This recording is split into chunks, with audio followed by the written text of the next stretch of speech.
തിരുവനന്തപുരം കോർപ്പറേഷനിലേക്കുള്ള ഇടതുമുന്നണിയുടെ സ്ഥാനാർത്ഥികളും പ്രഖ്യാപിച്ചിരിക്കുന്നു. 101 സീറ്റുകളിൽ 93 സ്ഥാനാർത്ഥികളെയാണ് പ്രഖ്യാപിച്ചത്.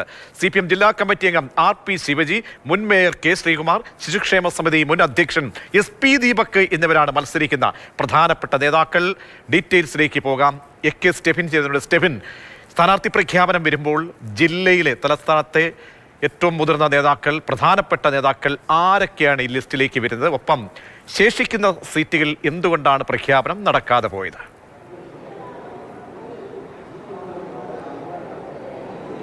പ്രതീക്ഷ 93 വാർഡുകളിലാണ് ഇപ്പോൾ ഇന്ന് സ്ഥാനാർത്ഥി പ്രഖ്യാപനം നടത്തിയിരിക്കുന്നത്. പ്രമുഖരായിട്ടുള്ള നേതാക്കളുണ്ട്. നേരത്തെ സൂചിപ്പിച്ചതുപോലെ തന്നെ മുൻ മേയറായിട്ടുള്ള K ശ്രീകുമാർ, അതോടൊപ്പം തന്നെ ഏറ്റവും മുതിർന്ന നേതാവായിട്ടുള്ള RP ശിവജി, അദ്ദേഹം ഏരിയ സെക്രട്ടറി കൂടിയാണ്.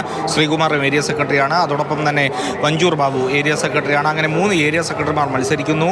ജില്ലാ കമ്മിറ്റി അംഗങ്ങൾ മത്സരിക്കുന്നു. ഒപ്പം തന്നെ ഏറ്റവും എടുത്തു പറയേണ്ടത് 30-ൽ താഴെ പ്രായമുള്ള 13 പേരാണ് CPM-ന്റെ സ്ഥാനാർത്ഥി പട്ടികയിലുള്ളത്. ഇത് പട്ടത്ത് നിന്ന് ജനവിധി തേടുന്ന തൃപ്തിരാജാണ്.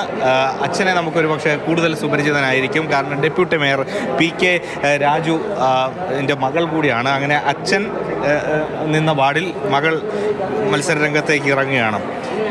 തീർച്ചയായിട്ടും അതെ. പട്ടംവാർഡിലെ ഇടതുപക്ഷ ജനാധിപത്യ മുന്നണിയുടെ സ്ഥാനാർത്ഥിയായി എന്നെ തീരുമാനിച്ച വിവരം ഇന്നലെയാണ് ഔദ്യോഗികമായി അറിയാൻ സാധിച്ചത്. അപ്പോൾ എന്തൊക്കെയാണ് മത്സരരംഗത്തേക്ക് ഇറങ്ങുമ്പോൾ അച്ഛൻ എന്താണ് പറഞ്ഞത്? മത്സരരംഗത്തേക്ക് ഇറങ്ങുമ്പോൾ അദ്ദേഹം പറഞ്ഞത് നമ്മുടെ ശ്രീമതി ആര്യ രാജേന്ദ്രൻ്റെയും നമ്മുടെ ശ്രീ PK രാജൻ്റെ നേതൃത്വത്തിൽ വളരെ സമഗ്രമായ വികസനമാണ് നഗരത്തിലുടനീളം നടന്നിട്ടുള്ളത്.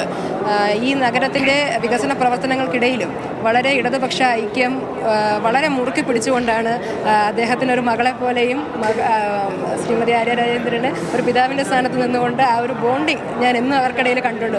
ഒരു ചെറിയൊരു അഭിപ്രായ വ്യത്യാസം പോലും ഈ 5 വർഷ കാലയളവിൽ നമുക്ക് പുറത്ത് കാണാൻ സാധിച്ചില്ലെങ്കിലും നമുക്ക് വീടിൻ്റെ അകത്ത് ആ സംസാരങ്ങളൊക്കെ ഉണ്ടാകുന്നതാണല്ലോ. അത് ഞാൻ കണ്ടിട്ടില്ല. എപ്പോഴും എന്തെങ്കിലും ഒരു ചെറിയൊരു വിശേഷം വന്നാൽ ഉടനെ ആര്യയെ വിളിക്കുക എന്നാണ് പറയുന്നത്, മനസ്സിലായി. അപ്പോൾ അത്തരത്തിൽ നമ്മൾ ഇടതുപക്ഷ ഐക്യം ഊട്ടി ഉറപ്പിക്കണമെന്നും എന്നും മികച്ച ഒരു കമ്മ്യൂണിസ്റ്റുകാരിയായിട്ട് ജീവിക്കണമെന്നും എല്ലാമുള്ള ഉപദേശങ്ങൾ എന്നും പട്ടംവാർഡ് ഞാൻ പ്രവർത്തിച്ച് ഞാൻ വികസനം ഊട്ടി ഉറപ്പിച്ച വാർഡാണ് പട്ടംവാർഡെന്നും തൃപ്തി വന്നാലും അത് കൊണ്ടുപോകണം. എങ്ങനെയാണ് നാളെ തൊട്ട് പ്രചാരണങ്ങൾ തുടങ്ങുന്നത്? എങ്ങനെയാണ്? ഇന്നലെ ഔദ്യോഗികമായ അറിയിപ്പ് കിട്ടിയത് കൊണ്ട് തന്നെ ഇന്ന് രാവിലെ മുതൽ വാർഡിലെ പ്രധാനപ്പെട്ട ആൾക്കാരെയൊക്കെ ഇന്ന് കാണാൻ ചെന്നിരുന്നു. ഇനി അങ്ങനെ പുതുമയേറിയ പ്രഖ്യാപനങ്ങൾ കൂടി വരികയാണ്. ഡെപ്യൂട്ടി മേയറായിരുന്ന PK രാജുവിൻ്റെ മകളാണ് അവിടെ പട്ടംവാർഡിൽ അംഗത്തിനായി ഇറങ്ങുന്നത്. പ്രതികരണമാണ് ഇപ്പോൾ നമ്മോട് നടത്തിയത്.